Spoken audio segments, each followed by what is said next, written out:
Welcome to the Warframe Weapon Encyclopedia, where today we're checking out the Gram. You can get the blueprint for the Gram from the market, and the weapon is ridiculously cheap to build. You're gonna need 15,000 credits for the blueprint, and then to build the weapon, you're gonna have to put in additional 30,000 credits, 3 gallium, 750 salvage, 300 rubido, and 80 alloy plates. The Gram is a Mastery Rank 2 heavy blade that does primarily slash damage with only a little bit of impact and puncture on the side. It is decently fast with an attack speed of 0.95 and it has good range. Now on top of that, the crit chance isn't too bad at 15% with a standard 2x crit multiplier, and the status chance is at 15% as well, which isn't too bad either. Now since you can get the Gram very early on, let's check out the basic build first, which is going to be something like this: Pressure Point for some damage, True Steel and Organ Chatter for a bit of crit, Fury for attack speed, and then a bunch of elemental damage with Choking Touch, Fever Strike and Molten Impact. This is going to give you more than enough damage to comfortably zoom your way through the entire star chart, and you're going to have some pretty good fun while you're doing it as well, because the Gram is just a lot of fun to use. If, however, you want to squeeze a little bit more out of your Gram, I would instead recommend a build like this, which is basically just a standard hybrid setup for melee. So you're going to run Pride Pressure Point or Condition Overload for the melee damage, Blood Rush and Organ Chatter for crit, Berserker Fury for attack speed, Drifting Contact for the combo duration and status, Weeping Wounds for status scaling, and finally Unranked Virulent Scourge and Vicious Frost for just a little bit of viral. Now with this setup, the Gram can easily go up to level 80, 90, even level 100 if you help it out a little bit, maybe with some frame mods that will increase the crit chance and that kind of stuff, and it feels really good.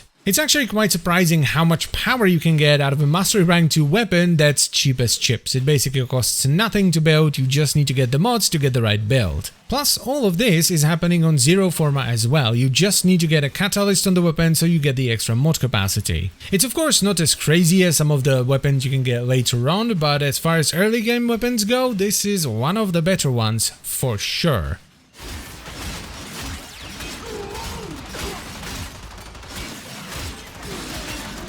This is one of the few weapons that I would recommend to absolutely every single new player that's just making their way through the star chart, even to people that are not interested in melee at all, because if there is a melee weapon class that will get you interested in melee, it's most likely gonna be the heavy blades. Heavy blades are fun no matter which stance you put on them. Even the most common one, which is Rending Crane, is ridiculously good. So once again, if you are a newer player, definitely pick up the blueprint from the market. It's gonna cost you nothing to build and you're gonna have a ton of fun while also having a solid weapon that's gonna carry you through the entire early and mid game. And then once you get to the end game, you will have a plethora of heavy blades to choose from, or hell, you could even pick up the Gram Prime. So yeah, the Gram. There are very few weapons in the game that give you this much power for this little investment, this early on. And that is pretty much it, so I thank you very much for watching as always guys, and I'll see you next time.